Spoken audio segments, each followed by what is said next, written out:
Assalamualaikum warahmatullahi wabarakatuh. Yang saya hormati Dr. Syamsul bin Abdul Hamid, pensyarah bagi subjek Profesionalisme Keguruan IPG Tuanku Bainon Pulau Pinang.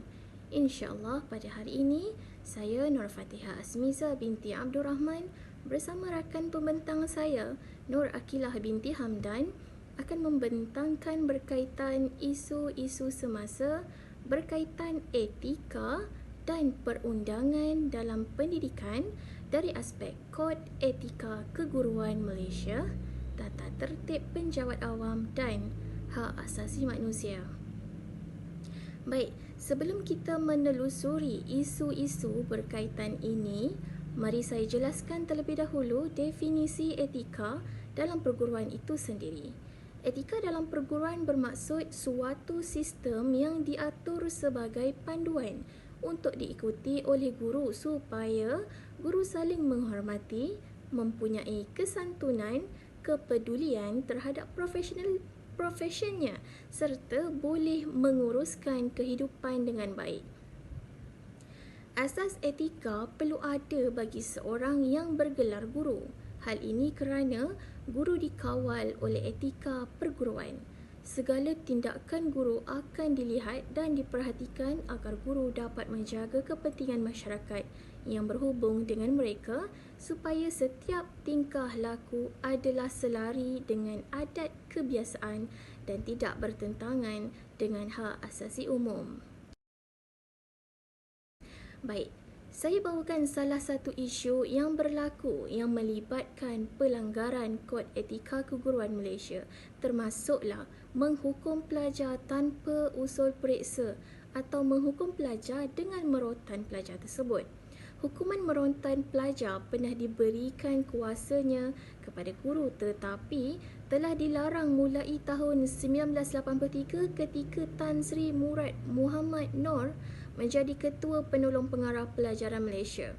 Beliau dengan tegasnya mempertahankan tindakannya untuk menarik kembali kuasa guru dari merotan pelajar dengan hujah biarlah pelajar ini dididik dengan penuh hemah. Surat Perkeliling Ikhtisas bilangan 7 tahun 2003 bertarikh 29 Oktober 2003 membenarkan hukuman rotan dijalankan hanya kepada guru besar atau pengetua sahaja, itu pun hanya bagi murid lelaki sahaja. Mengapa hukuman rotan tidak dibenarkan? Denda atau hukuman yang melibatkan jasmani seperti merotan, menengking dan memukul merupakan amalan biasa di sekolah-sekolah sama ada di negara ini maupun di luar negara. Laporan oleh Dana Kanak-Kanak Pertubuhan Bangsa-Bangsa Bersatu UNICEF bertajuk Keganasan Terhadap Kanak-Kanak berpendapat amalan itu hanya akan memberikan kesan negatif kepada emosi serta pelajaran mereka.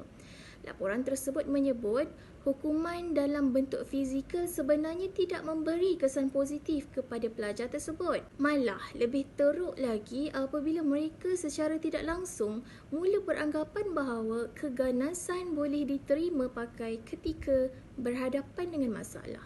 Dalam isu ini, kita perlu mengorek apakah faktor yang menyebabkan seseorang guru itu terlupa dengan larangan merotan ini terhadap pelajar seperti kes ini dan ini.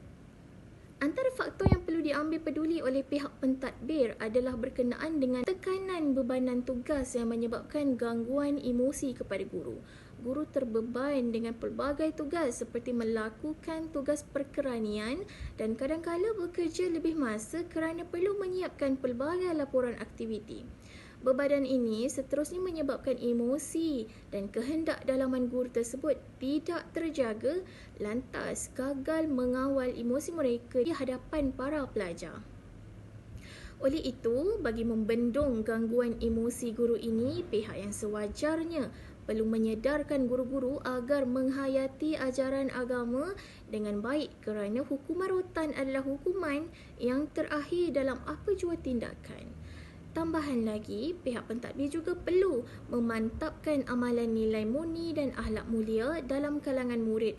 Perlu diambil perhatian yang serius. Malah, guru kaunseling juga perlu memainkan peranan dalam mengawal pelajar-pelajar yang bermasalah. Selain itu juga, langkah lain yang boleh diambil adalah menggunakan kemudahan kaunseling di sekolah bagi guru-guru yang bermasalah ini. Perkhidmatan ini boleh melibatkan pengurusan stres, masalah keluarga, pengurusan diri dengan baik, kepercayaan, keyakinan melakukan sesuatu dan sebagainya. Perkhidmatan kaunseling ini bukan melibatkan murid-murid sahaja, malah guru juga boleh mendapatkan khidmat nasihat dari kaunseling sekolah. Isu seterusnya yang saya bawa ini adalah merupakan isu gangguan seksual kepada murid.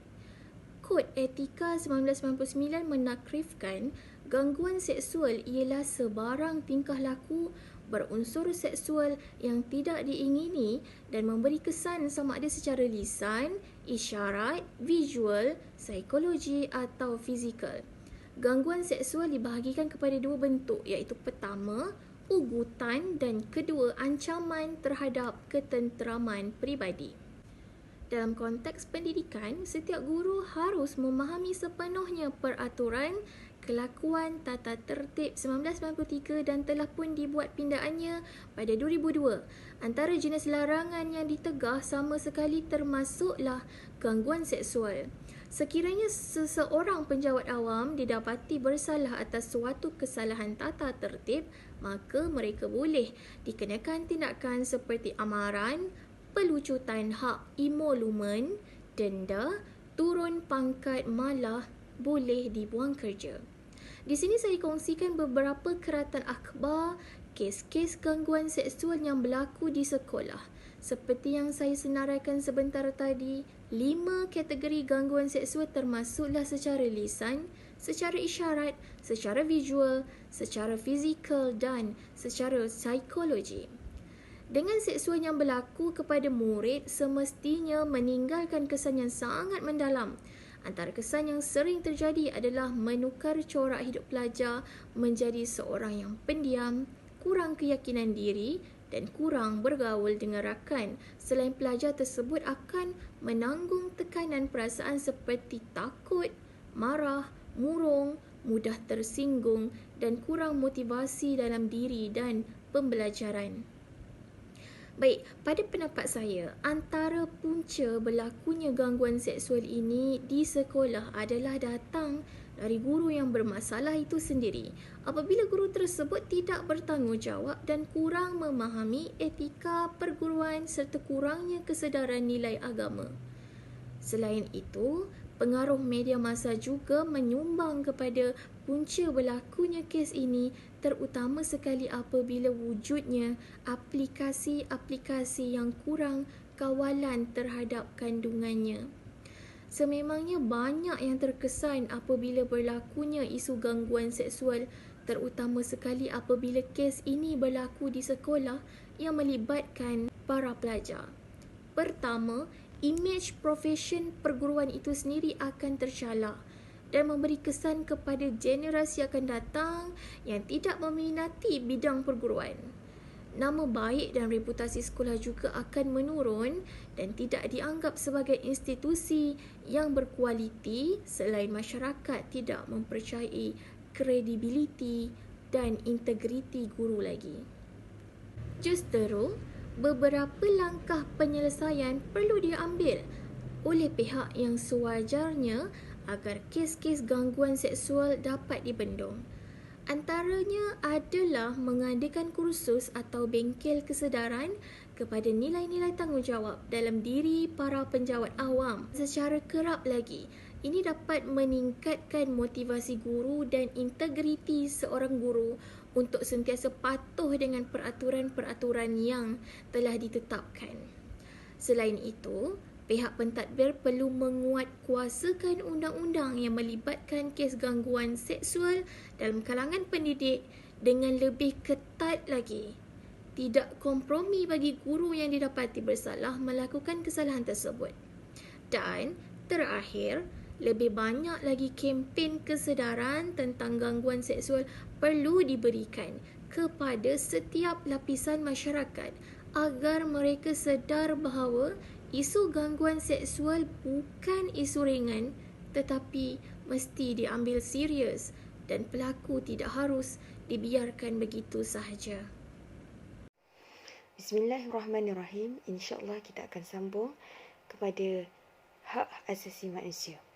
Hak asasi manusia adalah hak-hak dasar yang dimiliki oleh setiap orang, di mana ia didasarkan pada prinsip bahawa setiap orang dilahirkan setara dalam hak-haknya. Kesetaraan memastikan bahawa semua individu memiliki hak yang sama dan layak untuk menerima tingkat penghormatan yang sama.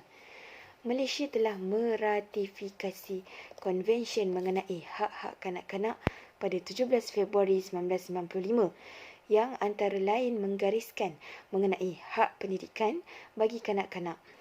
Hak kanak-kanak dibahagikan kepada 4 kategori, iaitu yang pertama adalah kehidupan, yang kedua perlindungan, yang ketiga perkembangan dan yang keempat adalah penyertaan. Berkaitan tentang kehidupan, ia berkisar tentang keperluan asas di mana kanak-kanak mempunyai hak untuk mendapatkan keperluan asas seperti makan dan minum, tempat tinggal dan kesihatan. Seterusnya berkaitan tentang perlindungan di mana kerajaan melindungi kanak-kanak ini daripada dieksploitasi, pengabaian keluarga atau pengabaian guru. Dan seterusnya berkaitan tentang perkembangan di mana perkembangan pendidikan dan perkembangan fizikal, di mana perkembangan pendidikan adalah kanak-kanak itu sendiri mempunyai hak untuk mendapatkan pendidikan dari peringkat prasekolah, sekolah rendah dan sekolah menengah dan sehingga ke seterusnya. Dan yang terakhir adalah penyertaan, di mana kanak-kanak bebas untuk menyertai kelab-kelab di sekolah. Tiada diskriminasi terhadap mereka yang mana tidak mengira faktor sama ada faktor ekonomi, bangsa dan sebagainya. Dalam hal ini, ibu bapa, penjaga dan guru-guru mempunyai kewajipan dan tanggungjawab untuk mempertahankan hak-hak kanak-kanak termasuklah memberikan pendidikan yang sepatutnya kepada mereka. Isu yang saya bawakan pada hari ini adalah berkaitan tentang diskriminasi dan layanan yang tidak adil guru terhadap murid. Sebagai contoh situasi, diskriminasi dan layanan yang tidak adil guru kepada murid adalah Cikgu Akil sering membuat aktiviti di mana murid yang berpencapaian tinggi diberikan peranan penting sebagai ketua untuk menjayakan aktiviti tersebut, manakala murid yang berpencapaian rendah hanya menjadi penonton semasa aktiviti itu berlangsung. Selain itu, Cikgu Syafi juga memberikan tahap penilaian yang tinggi kepada murid-murid yang disukainya berbanding murid-murid yang tidak disukainya. Hal ini menunjukkan bahawa beliau memiliki sifat bias terhadap murid. Perkara ini menyebabkan motivasi murid untuk belajar semakin kurang oleh kerana sikap pilih kasih oleh Cikgu Akil itu sendiri. Sebagai contoh, Fauzi mempunyai masalah pembelajaran di dalam kelas dan menyebabkan dia tidak fokus di dalam kelas. Cikgu Akil meneruskan aktiviti PDP tanpa mempedulikan Fauzi di dalam kelas tersebut. Baiklah, kita akan masuk kepada apakah yang dimaksudkan dengan diskriminasi. Diskriminasi adalah pelayanan yang tidak adil terhadap individu tertuduh, di mana layanan ini dibuat berdasarkan kumpulan yang diwakili oleh individu berkenaan. Ia merupakan amalan yang biasa dijumpai dalam masyarakat kita, termasuk di sekolah. Perkara ini berpunca daripada kecenderungan manusia untuk membeza-bezakan manusia yang lain. Boleh berlaku dalam pelbagai konteks dan ia dilakukan oleh perseorangan. Terdapat pelbagai perlakuan yang boleh dianggap sebagai diskriminasi. Sebagai contoh, sebuah institusi enggan menerima seorang pelajar walaupun mereka mempunyai kelayakan dari segi akademik dan terdapat kekosongan di institusi tersebut. Perkara ini disebabkan oleh mereka mewakili kumpulan-kumpulan tertentu. Jika kita lihat di dalam Kod Etika Perguruan menekankan bahawa guru haruslah mendidik dan mengambil tindakan secara adil terhadap semua murid, tidak kira bangsa, warna kulit, jantina, bahasa, agama, kepercayaan politik, tempat asal, asal-usul keluarga, intelek, akademik dan sebagainya. Hak asasi manusia ataupun hak asasi kanak-kanak yang berkuat kuasa pada 2 September 1990 telah menggariskan bahawa tidak boleh berlakunya diskriminasi, dan yang kedua adalah kewajipan mengambil kira kepentingan kanak-kanak, yang ketiga menghormati pendapat kanak-kanak, dan yang terakhir hak untuk nyawa, perlindungan dan perkembangan. Berdasarkan kepada Perlembagaan Persekutuan Bahagian 2 Kebebasan Asasi, Perkara 2, tidak boleh ada diskriminasi terhadap mana-mana warga negara semata-mata atas alasan agama, ras, keturunan atau tempat lahir.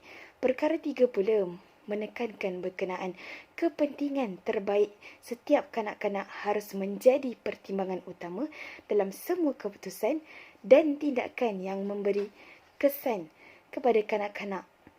Perkara 6 pula menjelaskan bahawa hak untuk kehidupan, kewujudan dan pembangunan. Perkara 12 menjelaskan bahawa menghormati pendapat kanak-kanak. Kanak-kanak memiliki hak untuk meluahkan dan membolehkan pandangan mereka didengar serta mengambil bahagian dalam membuat keputusan dan aktiviti-aktiviti yang memberi kesan kepada kehidupan mereka. Artikel 13 telah memberikan kebebasan bersuara kepada kanak-kanak, di mana kanak-kanak mempunyai hak-hak untuk menyatakan pandangannya, menerima maklumat, meluahkan idea atau maklumat tanpa mengira sempadan. Perkara 28 pula, hak terhadap pendidikan. Kanak-kanak mempunyai hak untuk mendapatkan pendidikan dan kewajipan sesebuah negara untuk memastikan bahawa pendidikan utama, wajib dan percuma adalah wajib untuk kanak-kanak yang berumur 6 hingga 12 tahun untuk mendapatkan pendidikan. Ini termasuk kanak-kanak kurang upaya, miskin dan kanak-kanak orang asli. Antara kesan ataupun implikasi berlakunya isu pilih kasih dalam kalangan guru terhadap murid adalah yang pertama, murid akan merasakan ataupun akan hilang semangatnya untuk belajar. Yang kedua adalah murid akan timbulnya rasa tidak menghormati kepada seseorang guru. Yang ketiga, murid tiada keyakinan untuk belajar. Dan yang terakhir adalah murid hilang minat untuk teruskan pembelajaran mereka. Secara keseluruhannya, etika profesyen guru adalah tersangat penting untuk menjadi panduan kepada semua guru dalam melaksanakan tanggungjawab masing-masing. Namun begitu, kadangkala ilmu berkenaan tentang etika dan tata cara sebagai seorang guru telah menyebabkan ramai guru yang melakukan kesalahan-kesalahan yang melanggar etika dan undang-undang perguruan. Hal ini perlu segera dibendung agar nama baik profesyen ini sentiasa terjaga.